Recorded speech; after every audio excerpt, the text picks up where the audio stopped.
everybody. I hope everyone's having an awesome Monday. Today we're talking chapter 22 of The Promised Neverland entitled Babe. Now, before I get too deep into the chapter, I want to say I absolutely loved seeing the first episode of the anime air on Wednesday. It was so fulfilling to see these characters being brought to life in such a way, and I thought that the animation was dope, the OST was amazing. And it's really put this series on the map for this first episode. I wanted to review the anime series as well, and I might just do a season review, seeing how far they cover in the series, of course, for the first season. But everyone, I feel like everyone and their mom just reviewed the first episode, and it generated such a buzz. So, you know what?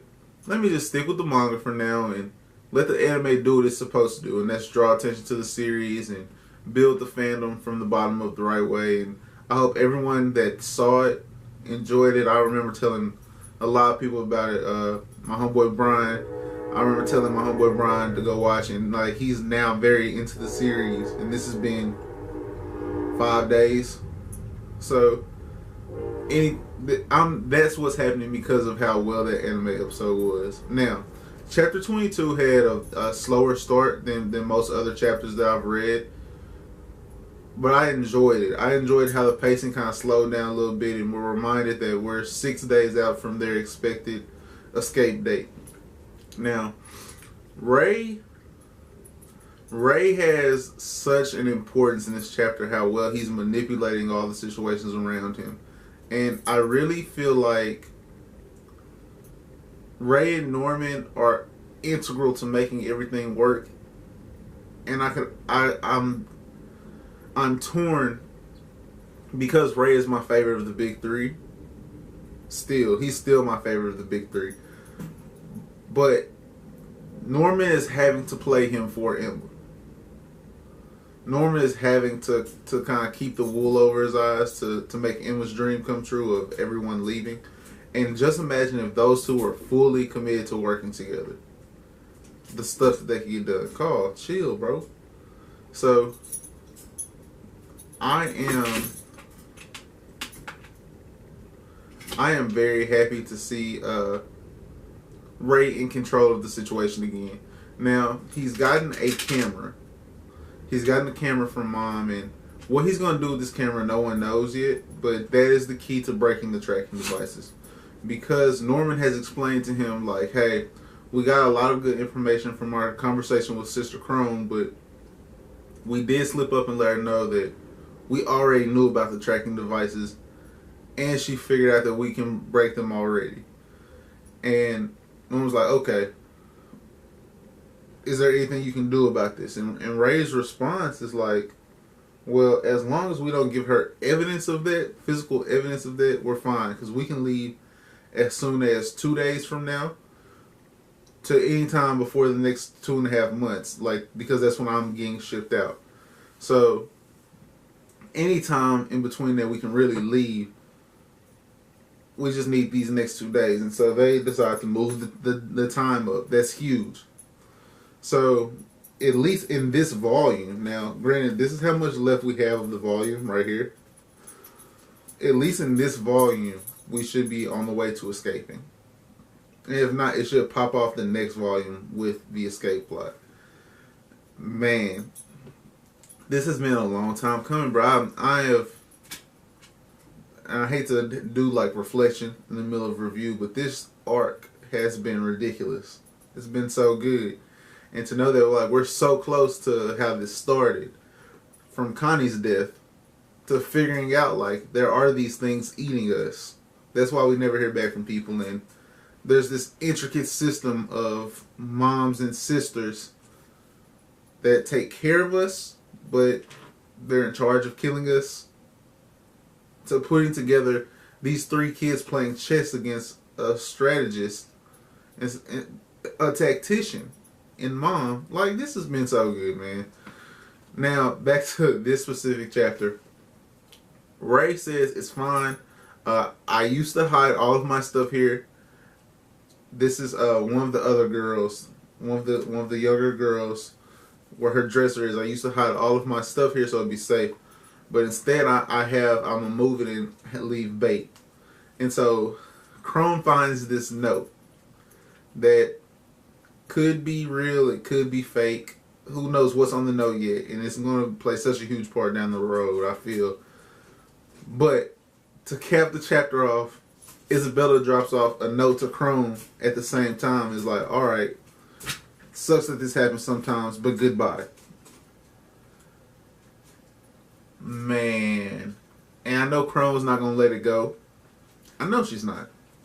She's been introduced too thoroughly in this chapter for us to get backstory and for her to move the plot forward and be open to trading information out.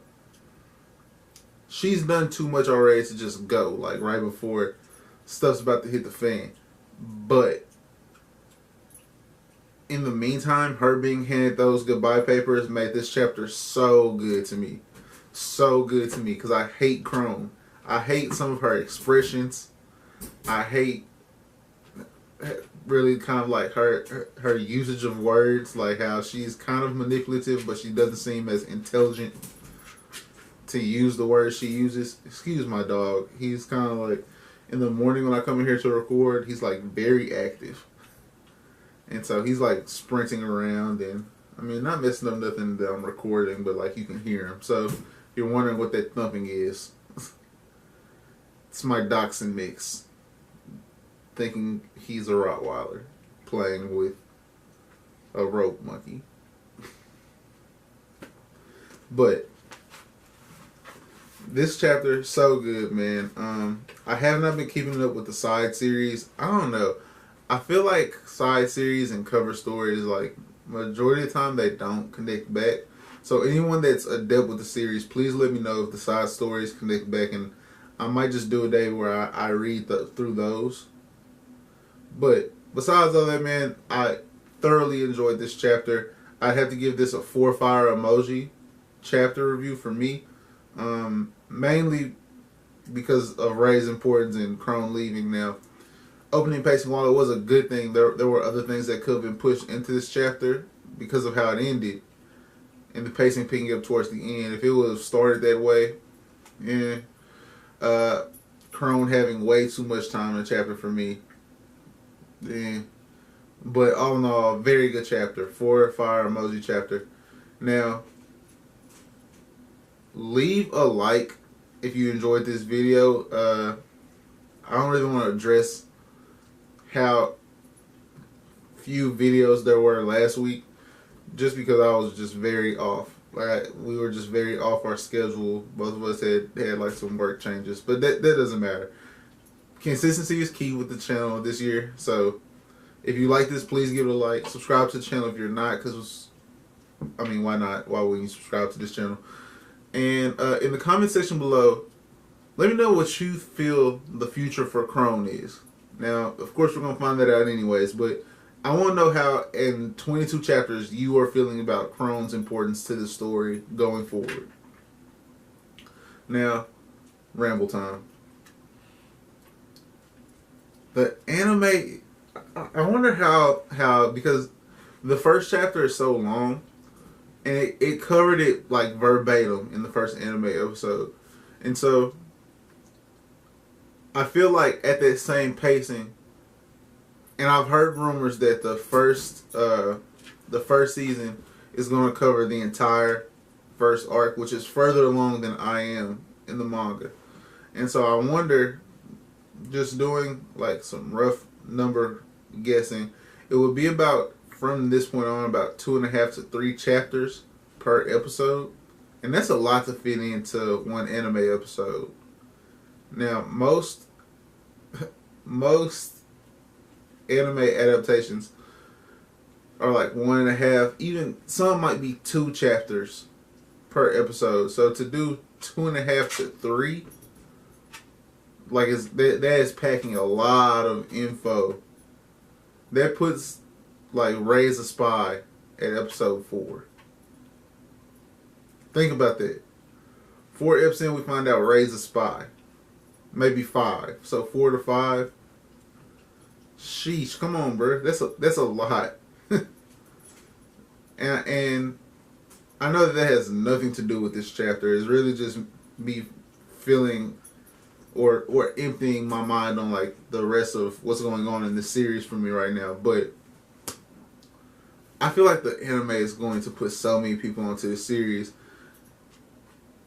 I'm just excited. I'm just excited. Now, that's besides the point, guys. Have a great rest of your Monday. I hope you enjoyed this video again. Have a great day, all that. Man, be blessed. Peace.